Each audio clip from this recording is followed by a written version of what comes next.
I go meow. I go meow. I don't know who I am. Look away.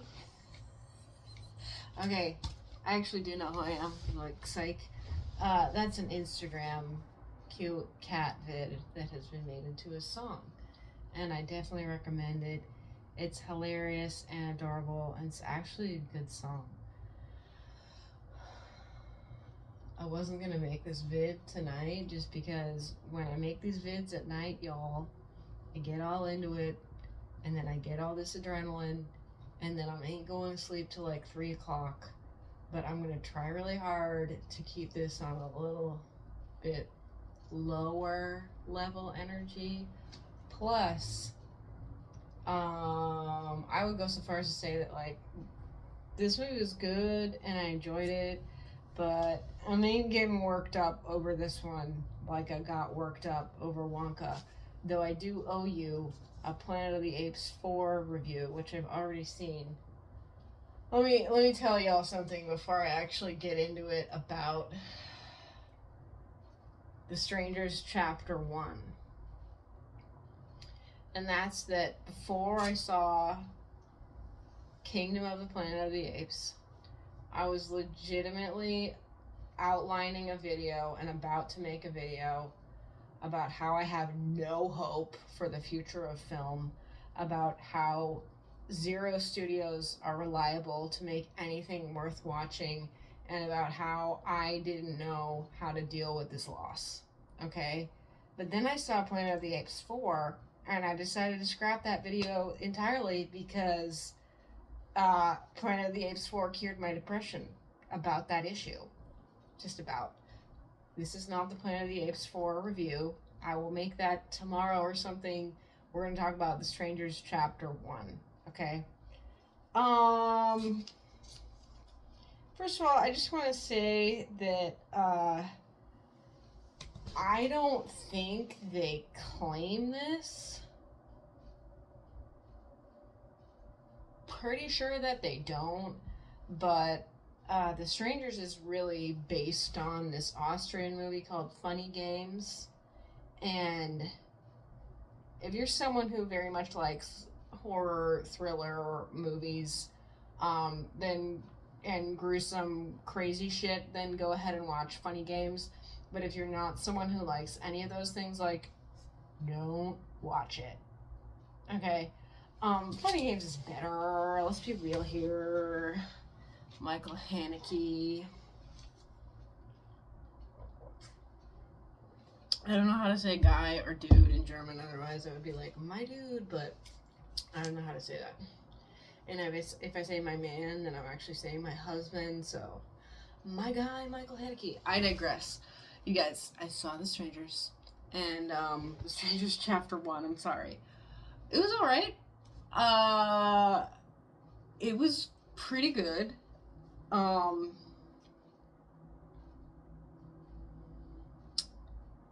don't remember the last time I've seen like a horror movie that I actually, well, obviously I saw Megan. I've told y'all that multiple times, but now I'm trying to think is that the last horror movie? I mean, is that a horror movie? It's debatable. It's been a while, is my point, that I've seen a cool horror movie, and this one I did enjoy. I'm not gonna say it's like the best horror movie ever, but it was fun, and I definitely remember the first Strangers movie. It's just called The Strangers. I want to say that came out in 2008, maybe 2007, but this movie is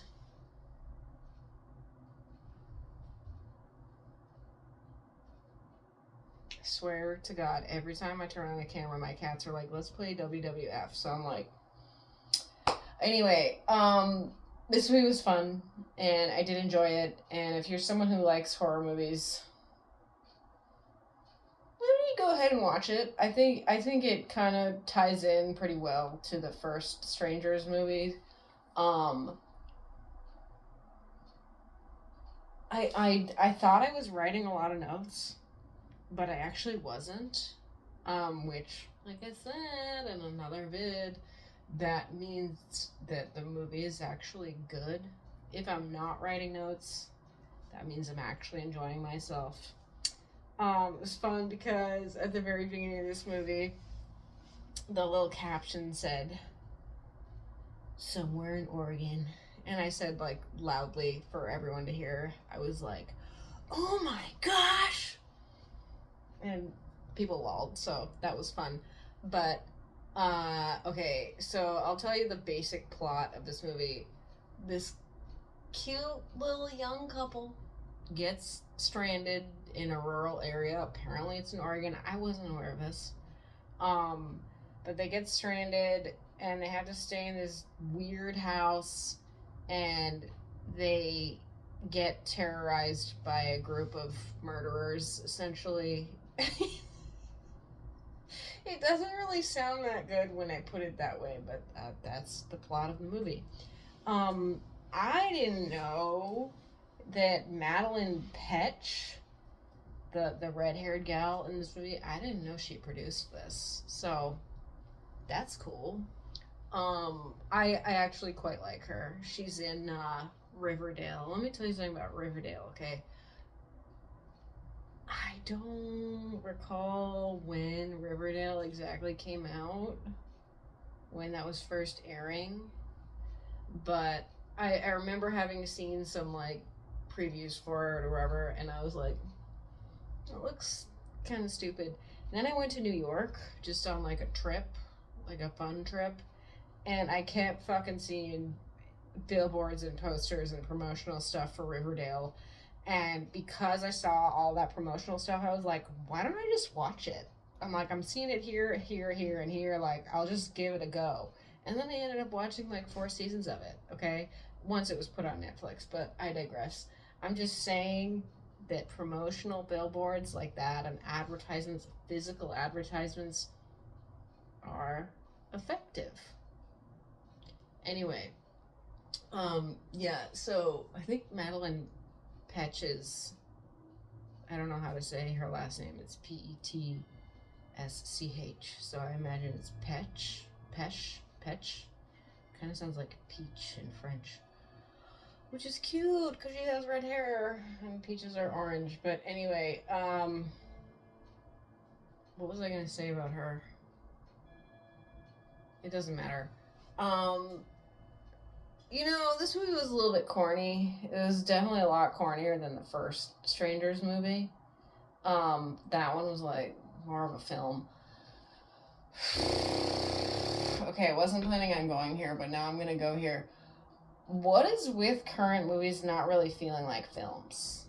I'm a little bit confused by that. Like, I was insulting Back to Black online with a bunch of other people who were ragging on it, and I said that it looks like a PBS special just from the trailer alone because it does.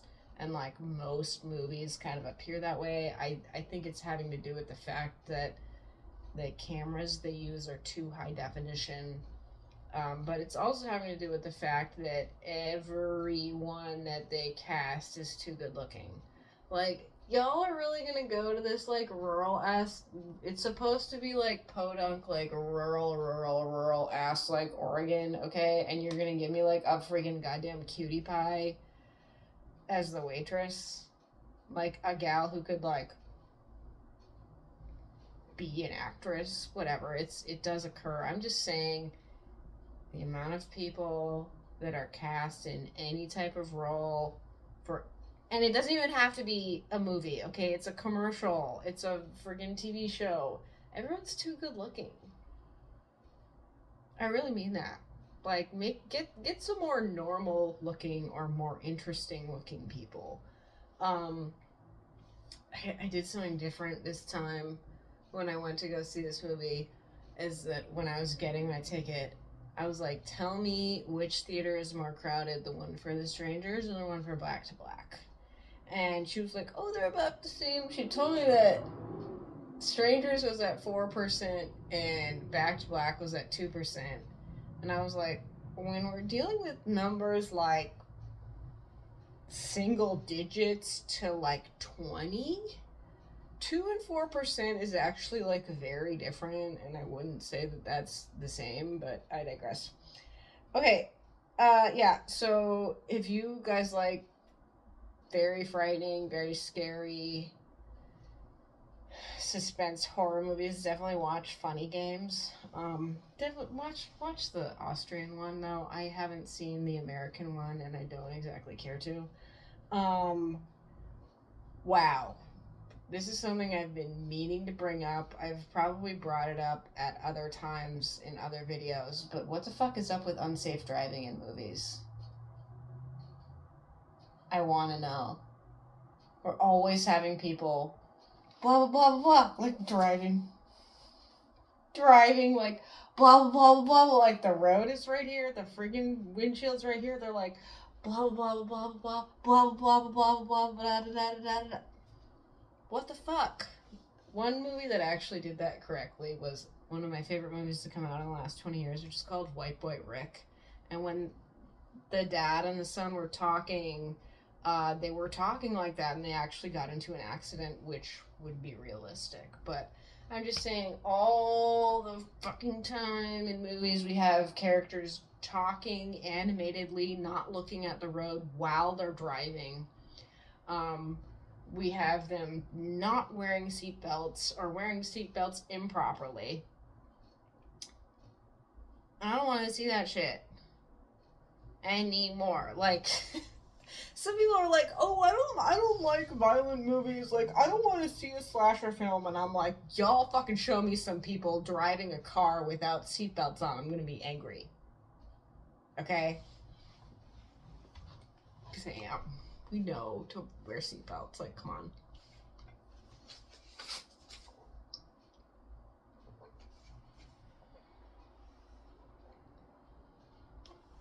So there are a few spoilers in this, but like, I don't think it's that big of a deal. I had actually forgotten in the original Strangers movie, there's some kind of weird religious context to the murderer's actions. I don't remember exactly what it is. Y'all, it's been a long time since I've seen that movie, but I do remember there being some kind of vague allusion to religion.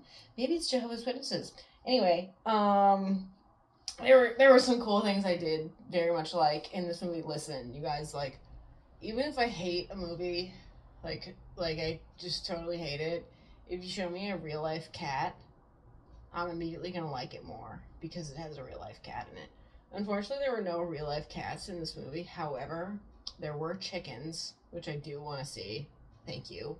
And there was a piano. Like, every time I see a piano in a movie, I'm like, there's a piano! That's actually something fun to watch. I hate sex scenes. I hate them. In movies, I hate them a lot.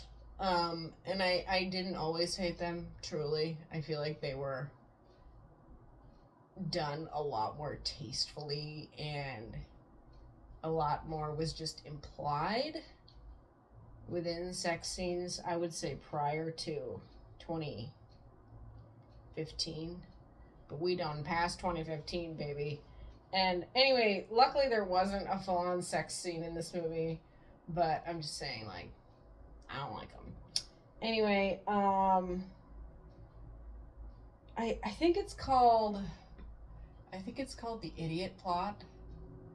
Is that what it's called? There's this newer, like, phrase going around where, like, if we just didn't have characters that were doing the idiot plot, because, like, these are very clearly idiots who are opening the door without looking outside to see who's there when there's a peephole on the door more than once after someone's banging on the door in some rural ass fucking area, you know, like, that's some dumb shit.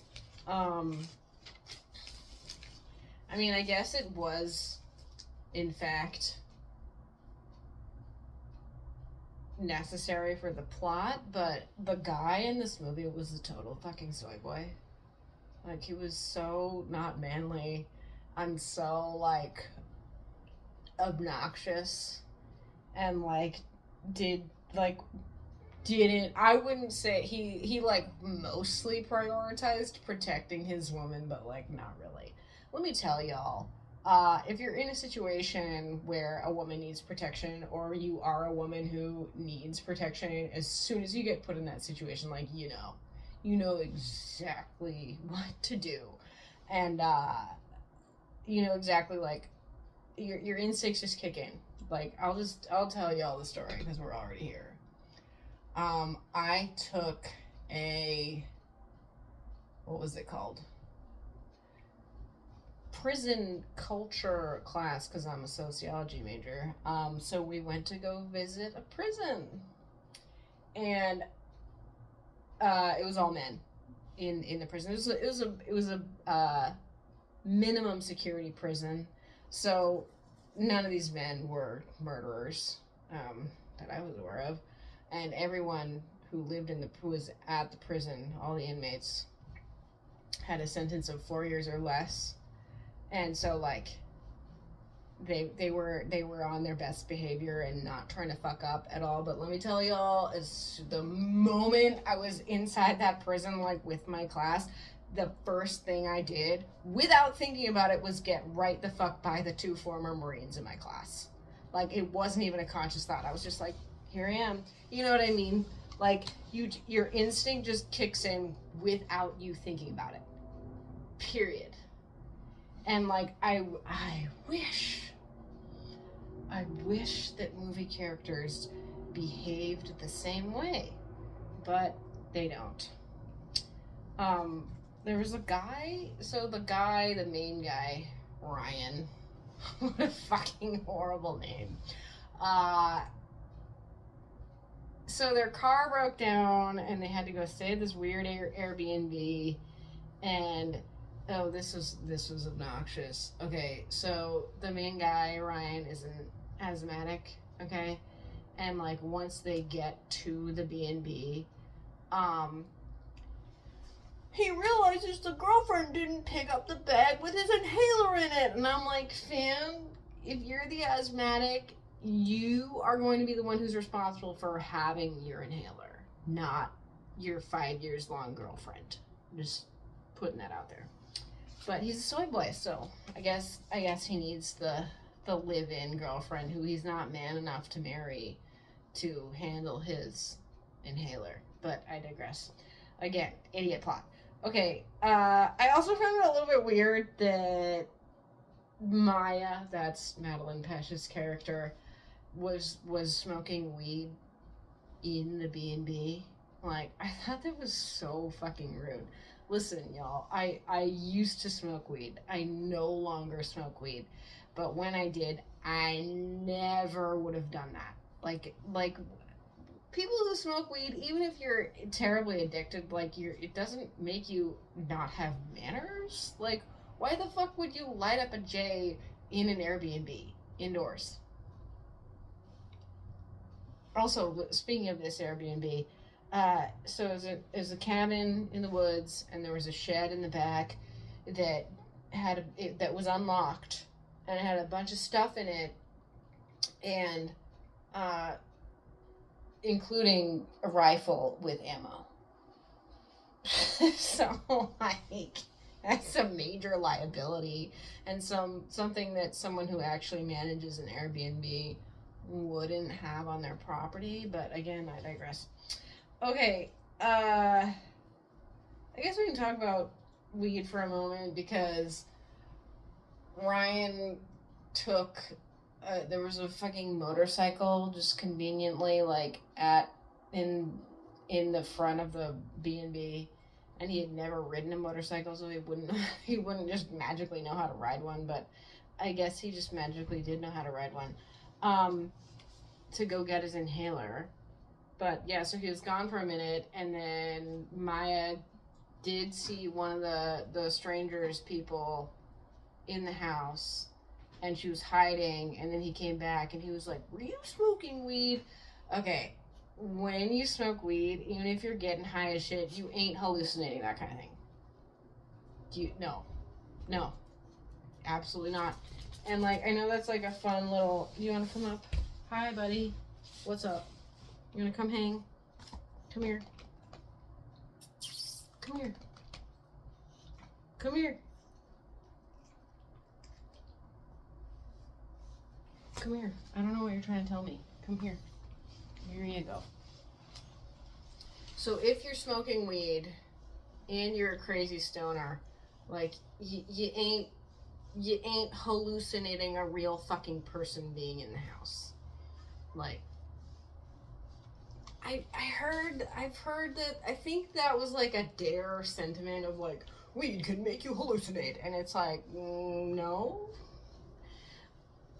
I feel like it can make you like not see things exactly properly, like for like a moment, like maybe you see like a red can, maybe you see like a can of Coke on the counter, and then you look more closely and it's actually a can of Dr. Pepper. So like, I wouldn't really call that hallucinating, but I digress. Okay. I thought of a really hilarious movie idea, because there's a point where Maya is in the shower, and there's the clear shower door, or like, the clear thing for that, and one of the strangers is like standing right there. If you tried that shit on me, it straight up wouldn't work, because I cannot see shit without my glasses. Like, I wouldn't see you unless you were like, unless it was a really bright room and this guy was like kind of camouflaged with the color palette of the room. So like, I would not see him. And then I was like, wait, that would actually be a hilarious movie. What if someone made like a horror movie with like a slasher person, but the person they were pursuing was blind? Like, so it just wouldn't work. Like, that would be hilarious. Yeah, there was a point where like the strangers were like trying to get in, and they hadn't locked the door already, and Maya had already seen one of the strangers in the house, but then they had to like lock the door again. Okay, I feel like this is a continuity error. It's not, I know, y'all know me, I'm always doing the nitpicky shit, so, listen. At one point, there's a piano at the fucking Airbnb, which is really expensive, by the way. Like, those are the most expensive Airbnbs with pianos. But anyway, I would know. So, she plays piano at one point, and then they go off and do other shit, and then at the very end, the strangers do have Ryan and Maya tied up, and the piano cover is down. So, like, I guess one of them thought to put they were like, hey, let's terror and murder these people, but also put the piano cover down. I just thought that was kind of goofy. Again, nitpicking. Anyway, I enjoyed this movie. I thought it was fun. Obviously, it's not any kind of like cinematic masterpiece, but what I did think was cool was at the very end there was a bonus scene, and it did say at the end like, to be continued, and I was like, wow, that's bringing back some memories from me of television from a long time ago. But like, I thought that was cool. I was like, bruh, like, shit, we're gonna get The Strangers Chapter 2 next year or whatever the fuck. So that was fun. I actually talked to two people right after the movie. They were like, hey, what'd you think? And they were like, probably mid-20s. I was like, oh, it was pretty good. And then I mentioned the Strangers, the original movie, and they didn't know about it, which doesn't surprise me at all because it wasn't really that big of a movie. And I don't really think that it was like I don't really think it's like that known. So that's cool that Madeline Petch thought this would be a good movie to expand upon. Um, and then they were like, oh, we gotta watch that. I'd like to watch it too. It's been a long time, but I feel like it might have. I don't know how someone who did not have the context of the first movie would feel about this movie. I feel like it would be a little bit like more weird. I feel like I just feel like not having that context would make it like, I don't want to say confusing, but it would just be kind of like, I think it would be like less clear, which might be a good thing because then now, you know, hopefully people will go watch the original Strangers movie. I was gonna say something. I had some kind of funny shit to say. Okay, I'm just gonna say this because we've already given spoilers. Something I had forgotten from the original Strangers movie was like, so Liv Tyler, and I don't remember who she's with. Is it Clive Owen? I don't know. It's been a long time. Hey, Alexa, who's in the original movie The Strangers? The cast of The Strangers includes Alex Fisher, Peter Clayton Luce, Scott Speedman, Liv Tyler, Gemma Ward, Kip Weeks, and Laura Margolis. Okay, I was wrong. Okay, so but in that movie, this is really creepy. Okay, and this is something that's like really really creepy that like I feel like no other horror movie has done that I'm aware of. So at one point at the beginning, Liv Tyler, like she goes into this house. I don't know if it might have been the same house. Bruh, it's been a while. Anyway, she goes in this house and there is in fact a piano there, and she plays like just messing around. She plays like 3 notes on the piano, and then like much later, like when the strangers show up, one of the strangers like plays the exact same notes that she played. Frightening. Anyway, okay, final thoughts. I always give every movie 2 ratings, which is the average person. If I were an average person rating this movie, how I would rate it, and if I were me, who I am, like rating it. But this time it's going to be the same. I'm giving it the same rating for both of those rating scales, and I'm giving it a 7 out of 10, which is pretty good, honestly. Like for movies that I watch, like that's like pretty high ranking, fam. And I'm also excited to see the next movies. I'm gonna say one more thing because I almost forgot to say this.